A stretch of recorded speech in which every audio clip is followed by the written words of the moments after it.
Alhamdulillah alladzi arsala rasulahu bil huda wa dinil haqq liyuzhirahu 'alad dini kullihi walau karihal musyrikun.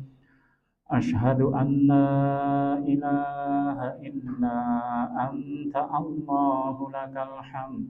Iyyaka na'budu wa iyyaka nasta'in. Wa asyhadu anna Muhammadan 'abduka wa rasuluka imamul muttaqin. Allahumma salli ala nabiyyina Muhammadin wa ala alihi wa sahbihi wa sallim. Ibadallah, usikum wa nafsi bitaqwallah faqad fazal muttaqun. Ya ayyuhalladzina amanu taqullah ittaqullaha wal tanzur nafsum ma qaddamat lighad wattaqullah innallaha khabirum bima ta'malun. Hadirin sidang Jumat yang dimuliakan Allah Subhanahu wa taala. Marilah kita senantiasa menghiasi perilaku kehidupan kita sehari-hari sebagai wujud rasa syukur atas nikmat yang telah dianugerahkan Allah Subhanahu wa taala di dalam kehidupan kita. Semakin kita pandai mensyukuri nikmat-nikmat Allah Subhanahu wa taala, Allah telah berjanji la in syakartum la azidannakum. Nikmat yang sudah ada pasti akan ditambah-tambah oleh Allah Subhanahu wa taala. Sebaliknya kalau kita kufur nikmat, kita tidak bisa mensyukuri nikmat yang telah dianugerahkan Allah Subhanahu wa taala di dalam kehidupan kita. Maka Allah Subhanahu wa taala juga telah berjanji wala in kafartum inna adabi lasyadid. Nikmat yang sudah ada bisa dirubah oleh Allah Subhanahu wa taala menjadi adab yang sangat pedih. Semoga kita yang siang hari ini menunaikan ibadah Jumat dimasukkan Allah Subhanahu wa taala sebagai hambanya yang pandai bersyukur. Hadirin sidang Jumat yang dimuliakan Allah Subhanahu wa taala. Era sekarang dikatakan era post-truth. Post-truth adalah era setelah kebenaran. Artinya era ini adalah orang akan membuat kebohongan yang disampaikan terus-menerus dan akhirnya dianggap sebagai sebuah kebenaran. Ya, kesalahan yang disampaikan terus-menerus sehingga orang menganggap itu adalah sebuah kebenaran. Sehingga orang itu bingung antara orang gila dengan orang waras, antara orang bodoh dengan orang pinter, antara dukun dengan ulama. Manusia tidak bisa lagi membedakannya. Untuk menghadapi hal seperti itu, marilah kita mengikuti langkah-langkah yang telah ditentukan oleh agama kita, sehingga kita tetap di antara kabut yang tebal, kita masih mengenali kebenaran. Yang pertama adalah marilah kita memberi kesempatan kepada akal sehat kita untuk mengetahui persoalan tersebut. Allah Subhanahu wa taala telah berfirman, "Wala taqfu ma laisa laka bihi ilm. Innas sam'a wal basara wal fuada kana kullu ulaika kana anhu mas'ula." Dan janganlah kamu mengikuti apa yang kamu tidak mempunyai pengetahuan tentangnya. Sesungguhnya pendengaran, penglihatan, dan hati semuanya akan dimintai pertanggungjawaban oleh Allah Subhanahu wa taala. Surat Al-Isra ayat 36. Marilah kita mengikuti logika akal sehat, logika ilmiah. Logika ilmiah pun tidak perlu mengikuti barat yang trauma dengan agama Nasrani dan trauma terhadap sesuatu yang sifatnya spiritual. Mereka mengatakan Tuhan telah mati karena Nabi Isa disalib katanya. Mereka menentang ilmu pengetahuan sehingga Galileo Galilei yang mengatakan matahari, bumi mengelilingi matahari harus dihukum, dibakar karena pendapat gereja matahari mengelilingi bumi. Maka setelah itu manusia anti dengan agama, manusia anti dengan spiritualisme, tetapi ingat itu agama lain, bukan agama Islam. Sehingga mereka menganggap sesuatu itu ada kalau bisa diindra. Sesuatu itu ada kalau bisa ditangkap oleh panca indera. Padahal betapa banyak justru hal-hal tidak bisa kita tangkap dengan panca indera dan itu ada. Misalkan kita duduk di sini, kita tidak bisa melihat kendaraan di Malioboro. Kita di Malioboro nggak bisa melihat kendaraan di Amerika Serikat yang jumlahnya jauh lebih banyak. Kita tidak mengerti kenapa jantung dan paru-paru kita bekerja sendiri, tanpa kontrol kita yang dianggap sebagai pemiliknya. Kita tidak mengetahui ada inti atom, ada proton, neutron yang dikelilingi elektron. Semua itu nggak ada, tetapi semua itu ada. Tidak ada ketika panca indera ingin melihatnya, tetapi hati kita, akal kita bisa mengetahuinya. Maka setiap ada persoalan, apalagi di sosmed, marilah kita beri kesempatan akal untuk mengetahui, untuk mencerna sebenarnya apa yang sesungguhnya terjadi. Yang kedua adalah memberikan kesempatan kepada hati yang bersih untuk merasakannya. Karena hati yang kotor tentu saja sulit untuk menjadi cermin bagi kita untuk merasakan.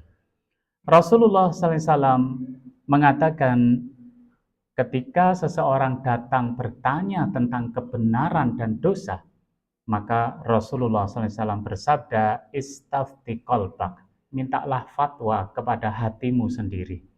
Karena albirru matma'anna ilaihin nafsu, wa matma'anna ilaihil qalbu. Kebenaran itu adalah apa-apa yang membuat jiwamu tenang dan apa-apa yang membuat hatimu tenang. Sedangkan dosa mahaka fin nafsi wa taraddada fis sadri wa in aftakan nas wa aftauka. Sedangkan dosa itu adalah apa yang menyebabkan hatimu menjadi bimbang dan jiwamu menjadi cemas meskipun banyak orang yang membenarkan. Jadi hadis diriwayatkan oleh Imam Ahmad. Hati yang bersih akan memberikan pertimbangan yang benar kepada kita. Tetapi hati yang kotor, maka dia akan berusaha membelokkan kita ke arah yang salah dan dosa. Maka sebelum kita menerima satu pendapat atau kita melihat di dunia sosmed yang penuh dengan pendapat orang, ya kita berilah kesempatan kepada hati kita untuk merenungkannya. Kemudian yang ketiga adalah marilah kita sendiri bertanya kepada diri kita sendiri. Kalau nanti di akhirat kita ditanya oleh Allah, kita akan menjawab apa? Karena banyak orang mengatakan, udah ikuti guru kita akan masuk surga dengan selamat. Itu tidak benar, karena kita sendiri akan ditanya oleh Allah Subhanahu wa Ta'ala tentang keputusan yang kita ambil. Kalau sudah kita ditanya, maka kita di dunia ini wajib bertanya pada diri kita, apa jawaban kita kalau nanti ditanya oleh Allah Subhanahu wa Ta'ala. Misalkan kita memusuhi orang-orang baik, kita memusuhi orang-orang solih, ya tanya aja, nanti kalau ditanya oleh Allah, apa yang akan kita jawab di hadapan Allah Subhanahu wa Ta'ala. Karena Allah Subhanahu wa Ta'ala telah berfirman, alla taziru waziratu wizra ukhra wa allaisa lil insani illa ma sa'ah, yang artinya bahwasanya seorang yang berdosa tidak akan memikul dosa orang lain dan bahwasanya seorang manusia tidak memperoleh sesuatu kecuali apa yang diusahakannya. Dalam surat An-Najm ayat 38 sampai 39.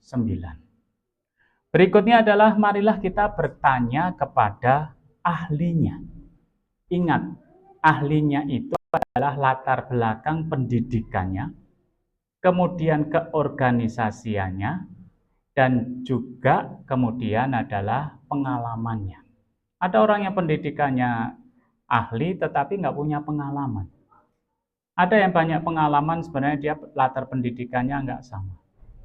Kalau di dalam Al-Quran, Allah Subhanahu wa Ta'ala menyebutkan fas'alu ahlal dzikri in kuntum la ta'lamun.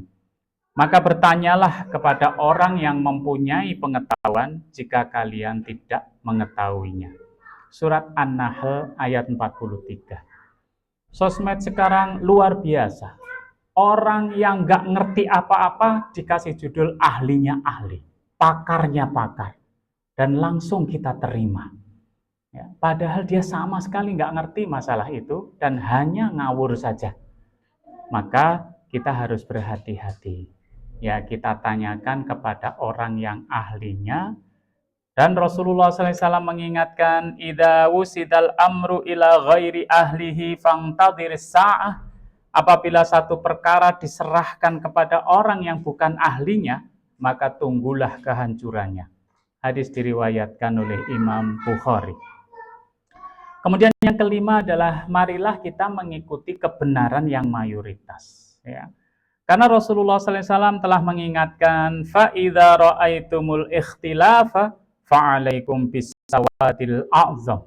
Kalau kalian melihat perbedaan pendapat, ikutilah pendapat mayoritas orang yang berilmu, bukan mayoritas orang yang nggak ngerti.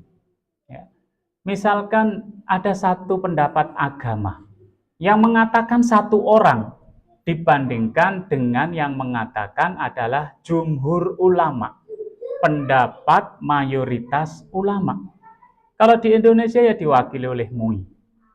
Ya, bukan personal MUI, tapi keputusan MUI atau Tarjih Muhammadiyah, bukan tokoh Muhammadiyah tapi Tarjih Muhammadiyah, atau Bahsul Masailnya NU, bukan person NU kiai tetapi Bahsul Masail. Ya.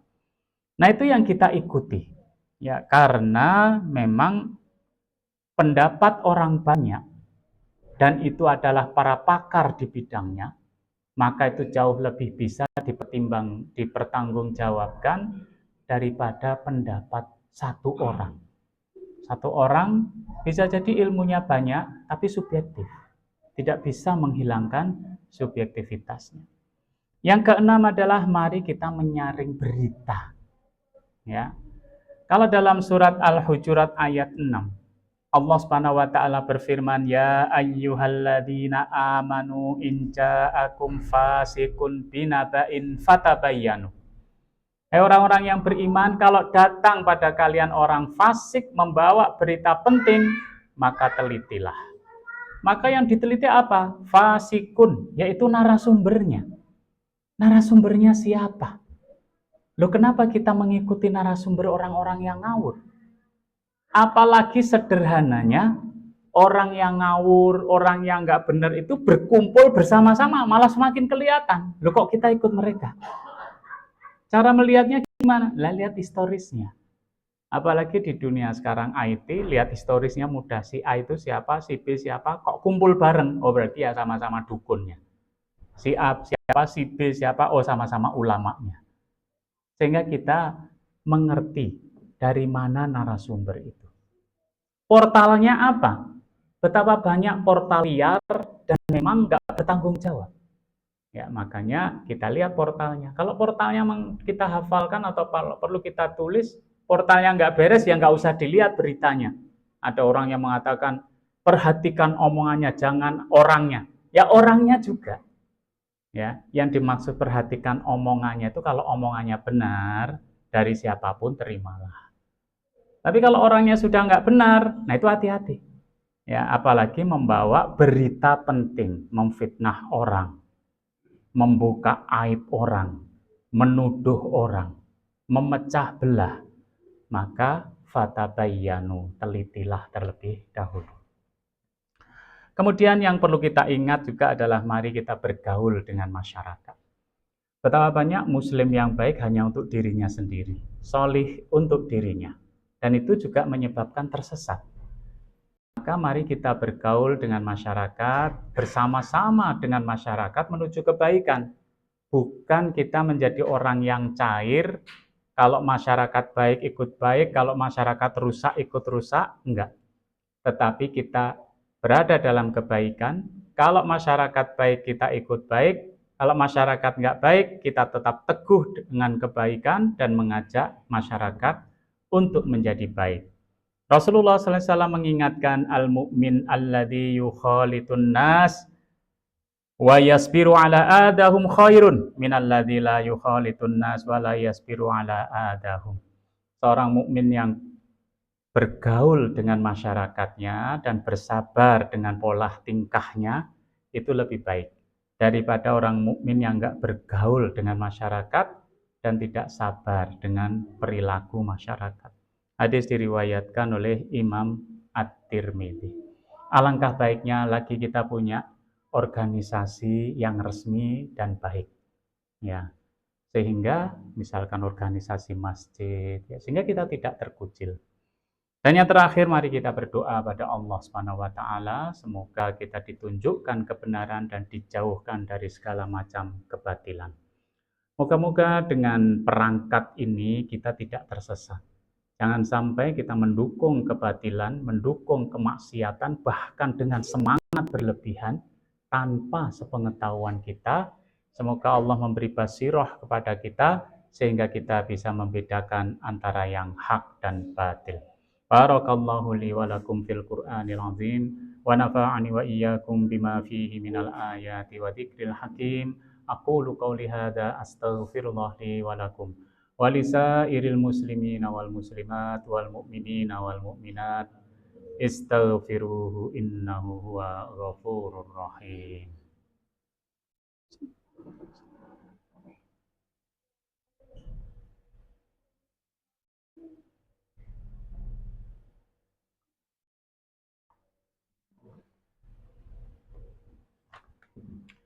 Alhamdulillah alladzi arsala rasulahu bil huda wa dinil haqq liyuzhirahu 'alad dini kullihi walau karihal musyrikun. Asyhadu an la ilaha illa anta Allahu lakal hamd. Iyyaka na'budu wa iyyaka nasta'in. Wa asyhadu anna Muhammadan 'abduka wa rasuluka imamul muttaqin. Allahumma salli ala nabiyyina Muhammadin wa ala alihi wa sahbihi wa sallim. Ibadallah, usikum wa nafsi bitaqwallah faqad fazal muttaqun. Ya ayyuhalladzina amanu taqullah ittaqullaha haqqa tuqatih wa la tamutunna illa wa antum muslimun. Innallaha wa malaikatahu yusalluna 'alan nabi ya ayyuhalladzina amanu sallu 'alaihi wa sallimu taslima. Allahumma salli ala nabiyyina Muhammad wa ala alihi wa sahbihi wa sallim birahmatika ya arhamar rahimin. Alhamdulillahi rabbil alamin.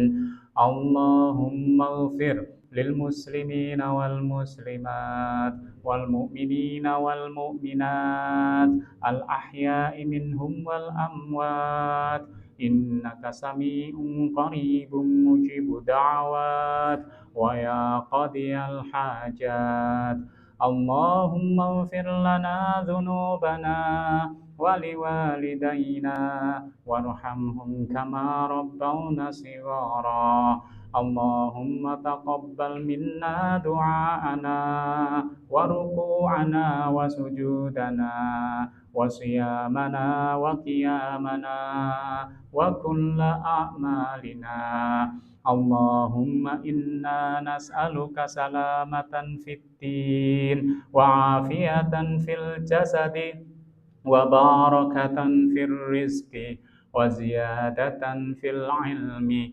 وتوبة قبل الموت ورحمة عند الموت ومغفرة بعد الموت اللهم هون علينا في سكرة الموت ونجاة من النار والعفو عند الحساب اللهم أرنا الحق حقا وارزقنا اتباعه وأرنا الباطل باطلا وارزقنا اجتنابه ربنا آتنا في الدنيا حسنة وفي الآخرة حسنة وقنا عذاب النار سبحان ربك رب العزة عما يصفون وسلام على المرسلين والحمد لله رب العالمين ولذكر الله